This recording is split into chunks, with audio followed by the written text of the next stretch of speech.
Building in Minecraft can be super difficult, especially when you're just starting out. I've picked up a lot of little building tricks over time, and I think each one of these are going to make your builds better. So here are 31 Minecraft building tips and tricks that I genuinely wish I knew earlier. Don't ignore the environment. A good build can still look unfinished if the world around it does nothing. It's just sitting on flat grass. It usually feels placed there and not built there. But once you start to add terrain, trees, bushes, boulders, and even pathways, same build can start to give a totally different feeling. So the next time you finish a build, grab some bone meal and get to work on the environment around it. Let's talk about texturing with light and clusters. Randomly sprinkling blocks everywhere usually just makes a build feel chaotic. Instead, think about where the surface would actually change. Near the ground, it would get dirtier. Under ledges, it can get darker, whether that's a shadow or streaking coming down from the overhang. Your texture should happen in clusters. Maybe moss can grow in a specific area due to a tree. Maybe you're trying to portray a shadow under an overhang. Or maybe you're showing some aging on a build with some streaking under a window.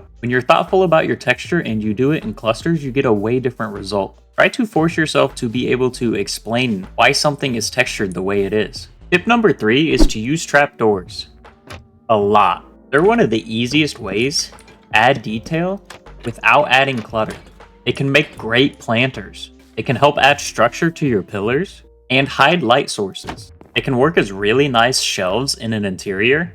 They can even help trim out your roof. Trapdoors are basically one of the most flexible detail blocks in the game. And if you haven't been using them to detail your builds, start now. Speaking of detail, let's talk about matching the amount of detail to the style of your build. You'll notice that in this build, I use very little detail to match the brutalist style. The shape of this build does most of the work. If I were to start adding barrel stacks to this, it wouldn't look right.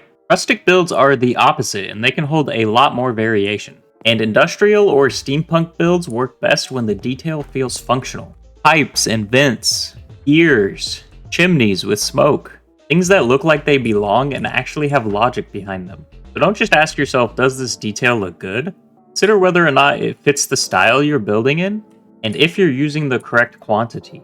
Tip number 5 is to vary your roof heights. Rather than having one roof that's the same height, consider making each section of your build have its own roof height. This will give you a strong silhouette, make your build much more interesting to look at. If you have a tower, you can make it taller. If you have a porch, you can make it shorter. Silhouette of a build is one of the first things your brain notices, and you want to have an interesting shape. Even on a small build with a tiny addition, this can make a huge difference. We can use string to help control our plants. By getting this bamboo where we want it, and then placing a bit of string above it, we can stop it from growing any further. This can also work well with vines, sugarcane, and other small decorative plants. If you're working with glowberries, shears can do the same thing.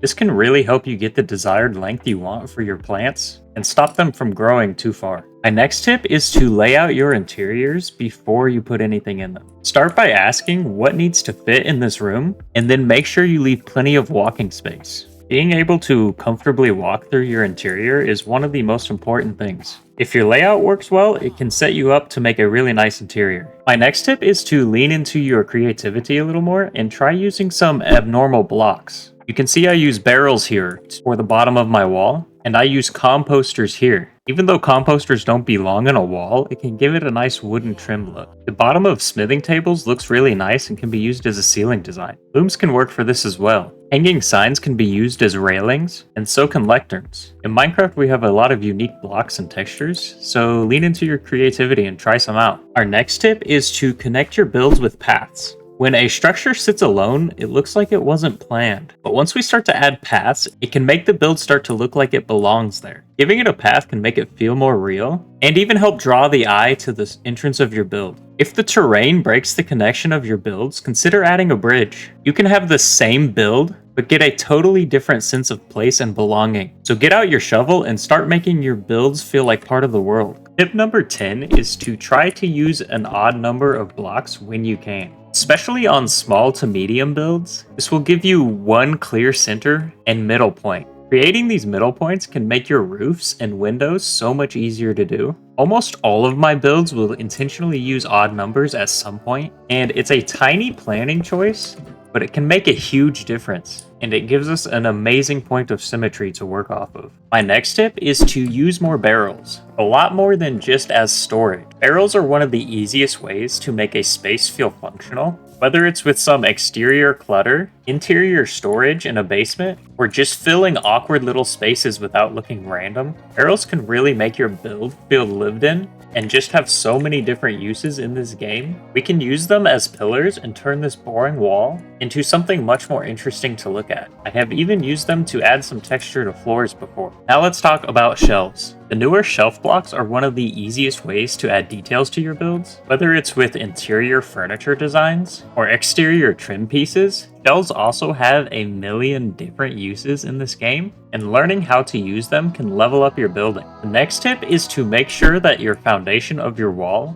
goes all the way down to the ground. Real houses aren't built on dirt, and this will make your build feel unfinished. If you have tilled land or a path block, break out the blocks behind it so you can extend your foundation down into the ground. This is how buildings are built in real life, and by having stronger foundations, we can give a more realistic feel to our builds. A roof that ends flush with the wall will usually feel flat or unfinished. This doesn't cast much shadow, doesn't protect the wall like a real life build would, and it doesn't give the build a lot of depth. But the second we start to push our roofs out, even by just one block, we start to get stronger shadows and silhouettes. Overall, a much more believable structure. You can start to layer it with things like stairs or fence gates. Roof will start to feel like it has a real thickness to it. I think overhangs are one of the easiest ways to add depth to your builds, and it lets you get that depth without adding clutter. Fence gates can be a really useful tool to make small arches in Minecraft. We can use them for simple archways like this. They can also be used to make cute bridge designs. Not a lot of ways to make arches in Minecraft, so we have to get pretty creative, and I think fence gates are one of the best ways to achieve this look.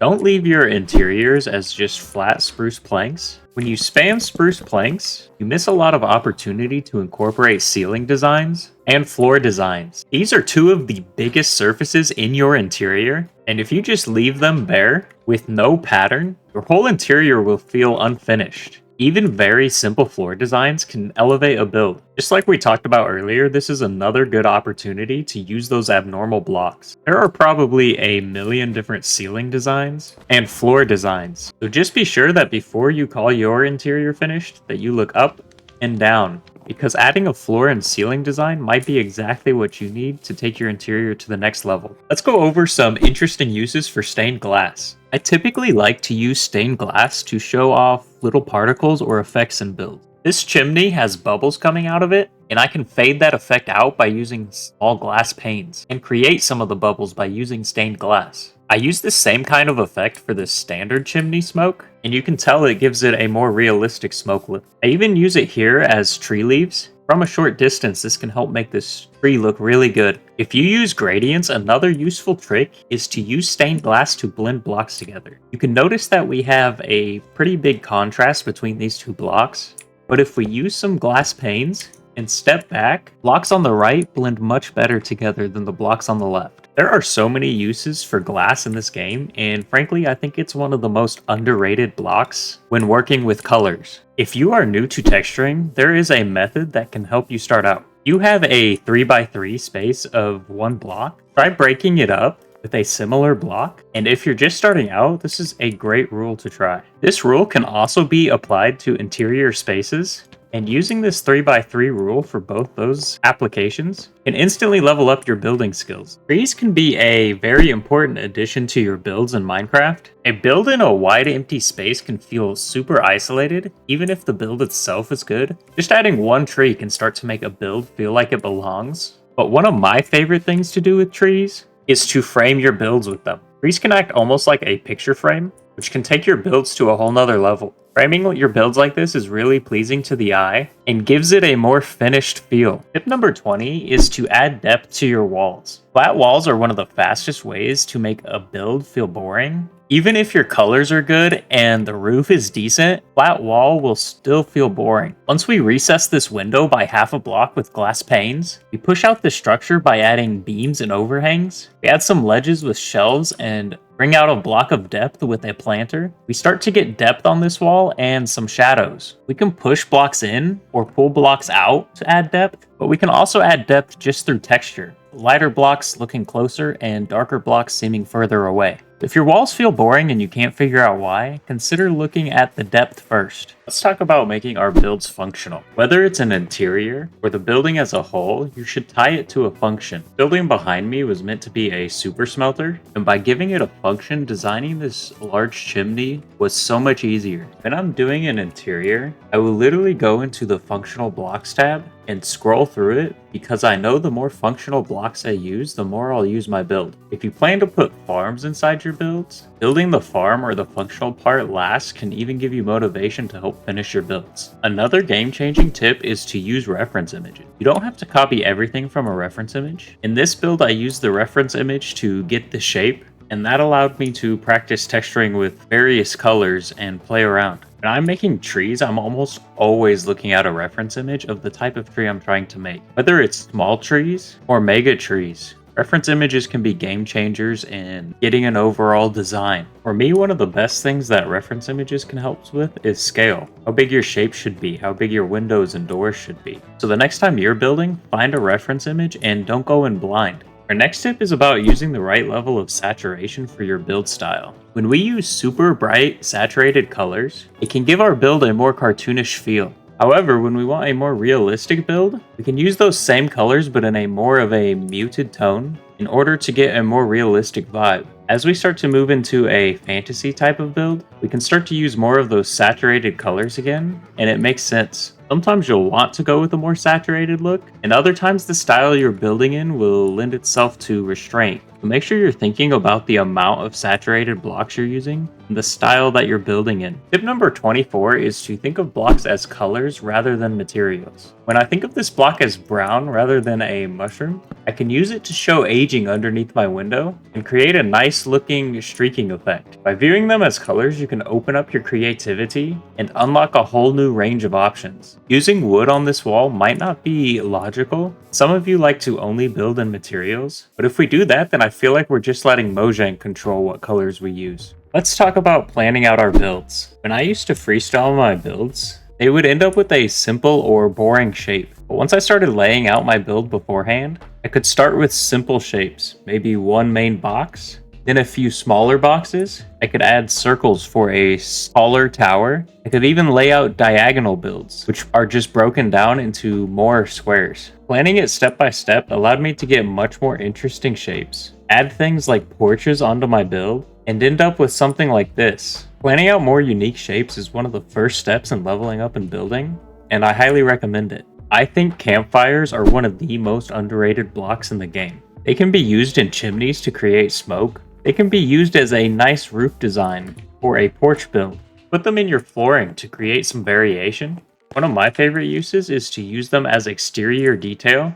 This can look like piled up logs and really make the build feel lived in. I'll even do this in interiors. If you haven't been utilizing campfires, I highly recommend getting more familiar with the block. The next tip is to make sure you have support and structure in your build. Earlier we talked about how having a strong foundation can really add to your build, but using other techniques like beams and pillars that we see in real life can also add a whole lot. You can see that just by adding this sandstone column to the corner, it makes this brick wall look a lot more interesting and gives it some weight. By adding structure and support to our builds, just like in real life, we're able to get something that actually feels like a structure. This includes tiny supports under overhangs so they don't feel like they're floating, and making pillars look bulkier so that it actually supports your build. Roofs, bridges, and awnings. If they don't look like anything is holding them up, then the whole build will feel weak, and even some simple support can fix that. Tip number 28 is that your details should have a purpose. You should be able to explain why they're there, and know that just because you have more detail doesn't mean your build is better. I exaggerated the smoke from this chimney because it's a super smoke. Even this coal block at the entrance represents some supply of fuel. The levers we saw earlier are supports for the overhang. Banners are trim for this house. Randomly adding trapdoors and buttons will just make your build look noisy. See if you can ask yourself, why is this here? And if the answer makes sense or not. If you're unsure, you can even try to remove it and see if the build loses anything without it. There are many different ways to add movement to your build. In this large tree build, I use green candles and stained glass to give the effect that there's some wind in the build and it's blowing the leaves off the tree. Even static things like these birds can give the illusion of movement.